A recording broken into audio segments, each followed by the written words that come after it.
আসসালামু আলাইকুম ওয়া রাহমাতুল্লাহি ওয়া বারাকাতুহু।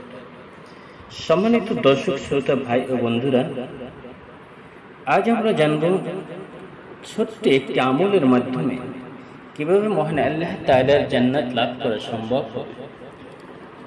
বন্ধুরা, আমরা অনেক কষ্টের আমল করে থাকি, কিন্তু ছোট্ট ছোট্ট আমলগুলোর মাধ্যমে মহান আল্লাহর সন্তুষ্টি অর্জন করা যায় তা আমরা অনেকেই জানি না। আজ আমরা জানব এমন একটি ছোট্ট আমলের কথা, যে আমলটি করলে আল্লাহ তাআলার ৮টি জান্নাতের দরজা খুলে দেয়। হযরত আবু বকর সিদ্দিক রাদিয়াল্লাহু তাআলা আনহু হতে বর্ণিত, তিনি বলেন, রাসূল করিম সাল্লাল্লাহু আলাইহি ওয়াসাল্লাম ইরশাদ করেছেন যে ব্যক্তি ওযু করার সময় একবার বিসমিল্লাহির রহমানির রহিম পাঠ করবেন, আল্লাহ তাআলা তার ৪০,০০০ বছরের গুনাহ মাফ করে দিবেন। সুবহানাল্লাহ। এবং সে ঈমানের সাথে পৃথিবী হতে বিদায় নেবে। বিসমিল্লাহির রহমানির রহিমের ফজিলত প্রসঙ্গে একটি হাদিস হযরত আলী মুর্তজা রাদিয়াল্লাহু তাআলা আনহু হতে বর্ণিত।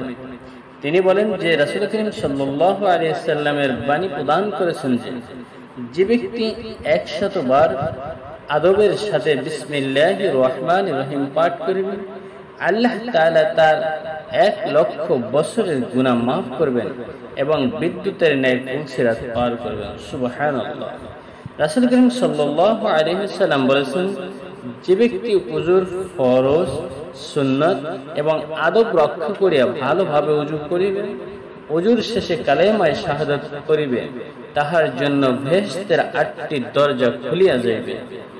সে যে দরজা দিয়া বেহেশতে প্রবেশ করিতে চাইবে তাহাই সে করিতে পারিবে। আর কালেমা শাহাদাত হলো আশহাদু আল্লা ইলাহা ইল্লাল্লাহু ওয়া আশহাদু আন্না মুহাম্মাদান আবদুহু ওয়া রাসূলুহু। সুতরাং এই ছোট্ট একটি আমলের মাধ্যমে জান্নাতের ৮টি দরজা খুলে যাবে এবং ১০০ বছরের গুনাহ আল্লাহ রাব্বুল আলামিন মাফ করে দিবেন। সম্মানিত বন্ধুরা, বিসমিল্লাহির রহমানির রহিম এবং কালিমায়ে শাহাদাতের এই ছোট্ট আমলটি আমরা সকলেই করতে পারি। আল্লাহ রাব্বুল আলামিন যেন আমাদের সকলকে তৌফিক দান করেন। আমিন। আসসালামু আলাইকুম ওয়া রাহমাতুল্লাহি ওয়া বারাকাতুহু।